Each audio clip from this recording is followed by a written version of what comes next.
Good morning and Chatelet, everyone. This is going to be a fairly quick review on the Chord Mojo. It's the first one I've had, even though it's been out for years. And when I got it, it was an open box, not officially. It was new, but the seal was broken. However, I inspected it very carefully here, and I found a nice little pouch for it. It cost me $8.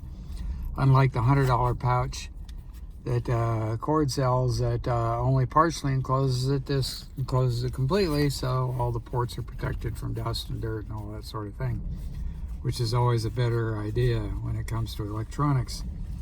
So the only difficulty is, because this is a very tight fit, it's getting a little bugger out of the pouch, which looks like this, and the buttons on top are power on over here and then volume up down over there, plus some other functionality if you know how to jiggle the buttons.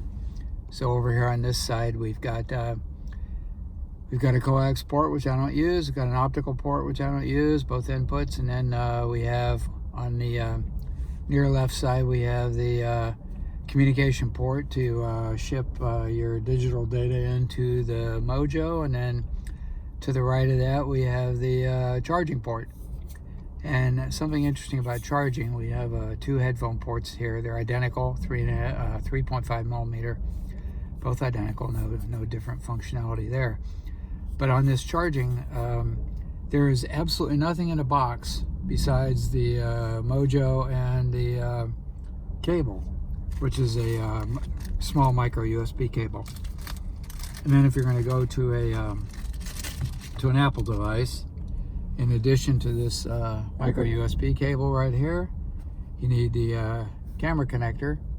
You can get the small one or the large one, and then you put those two together like so, and then you got your lightning port going into the phone or the iPod there, and then you got this going into the Mojo, which I can plug that in and show everyone. And go with the cable plugged in, and then you go into your phone. So the thing about the charging is there was nothing in the box besides those two items. There was no papers, not even a little slip of paper of any kind. So I downloaded the manual online, and I found out that well, nothing related to charging. It just talked about 4-hour charging average, and then it said after that time you would have a full charge, and the charging light down here at the bottom, or the status light rather, which looks a little white on the screen, but it's blue in person here. The camera's making it white. It's nice blue. That means it's charged 100%. Well, reading reviews online, I found out that somebody had a box that came with their Mojo, and on the bottom it said first charge should be at least 10 hours, and then after that you can charge 4 hours at a time and that'll be fine. But let's see, we're also going to demonstrate some stuff on these buttons. These are little round balls actually. But anyway, I wound up charging it 4 hours the first time, and then this status light on here showed it was only 50 to 75% charge. I thought that was odd. So again, the owner's manual showed nothing about that. So I went in last night, charged it for 11 hours. And then today, the status light's showing that it's fully charged, or at least 75 to 100%, somewhere in there. So who knows about that charging? A lot of these people that have bought these things have kept them plugged in for, I don't know, days, weeks, months at a time, and harm the battery. No matter what they tell you about lithium batteries and not having a memory, they have a little bit of a memory, and they don't like to be overcharged too much. So just don't overdo it. These volume buttons here, they change color once you start scrolling the volume up and down. The high volume's on the inside right here where my thumb's pointing to, and then the low volume's over here.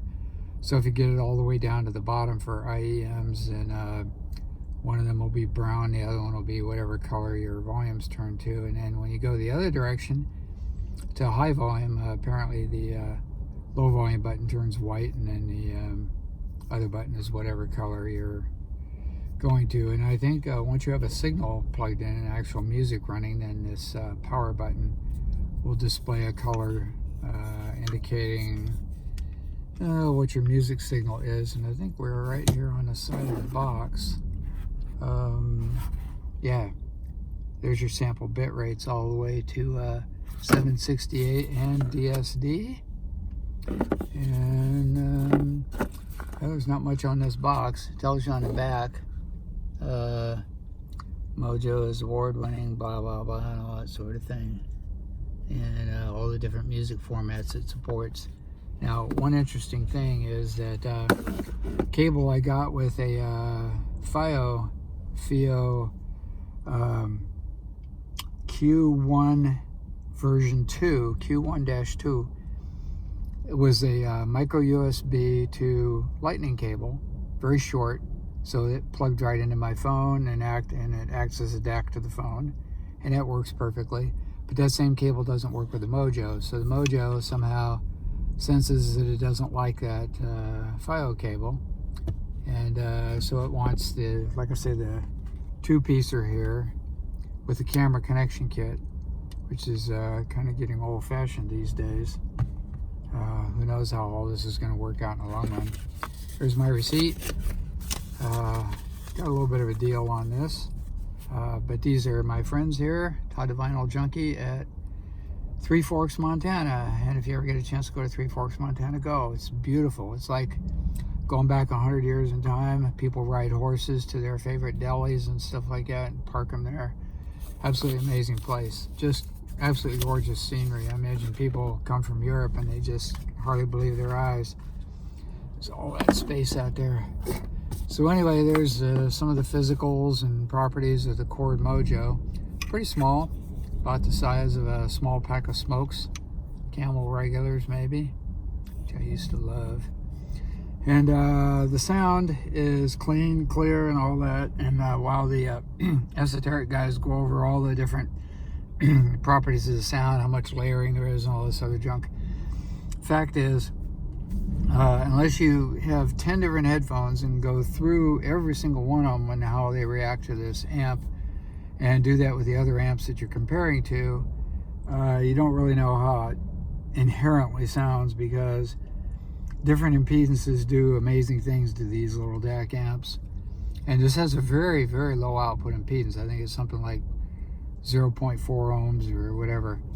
And so basically, it should sound the same with everything, but of course it won't. It's just the way electronics works. And I don't know much else to say about it. It does sound very, very good. And I didn't make a long-term critical comparison to the Dragonfly Cobalt, but I'd say it's comparable.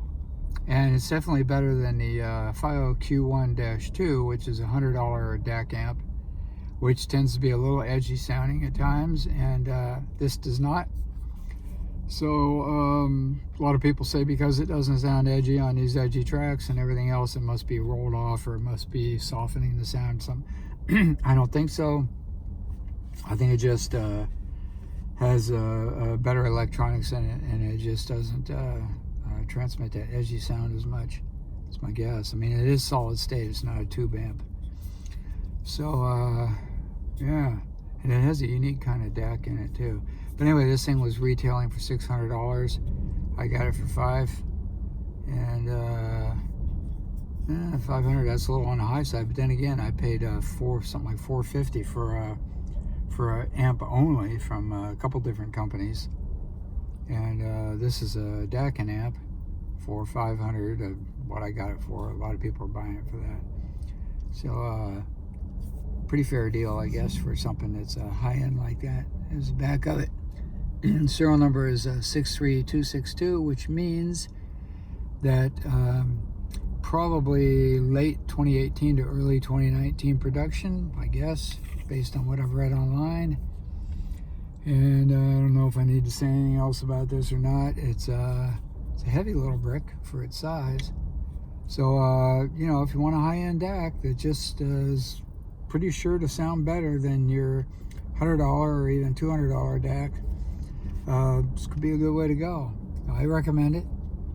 and people I bought it from will take care of you. So there we go. Chord Mojo DAC and headphone amp for all kinds of devices, even desktop computers if you get the drivers. Thank you very much.